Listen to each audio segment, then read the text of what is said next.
నాగర్ కర్నూలు జిల్లా పెద్దకొత్తపల్లి మండల కేంద్రంలో మార్కెట్ కమిటీ చైర్మన్ దండు నరసింహపై ఎంపీ మల్లురవి చేసిన వ్యాఖ్యలు వెనక్కి తీసుకుని క్షమాపణలు చెప్పాలని డిమాండ్ చేస్తూ కాంగ్రెస్ కార్యకర్తలు వివిధ కుల సంఘాల నాయకులు ప్రధాన రహదారిపై రాస్తారోకో చేపట్టారు.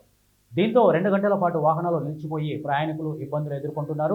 ఈ సందర్భంగా వారు మాట్లాడుతూ స్థానికేతరుడు అయిన ఎంపీ మల్లురవిని ఓట్లు వేసి గెలిపిస్తే శనివారం కొల్లాపూర్లో జరిగిన భట్టి విక్రమార్క పర్యటనలో బహిరంగ సభలో పెద్దకొత్తపల్లి మండల మార్కెట్ చైర్మన్ దండు నరసింహపై వ్యక్తిగతంగా అనుచిత వ్యాఖ్యలు చేశారని, వెంటనే ఎంపీ మల్లురవి బహిరంగ క్షమాపణలు చెప్పాలని, లేకపోతే పెద్దకొత్తపల్లిలో ఆయనను అడుగు పెట్టనివ్వమని అన్నారు. ఎంపీ మల్లురవి క్షమాపణలు చెప్పకపోతే పెద్ద ఎత్తున నిరసన కార్యక్రమాలు చేపడతామని హెచ్చరించారు.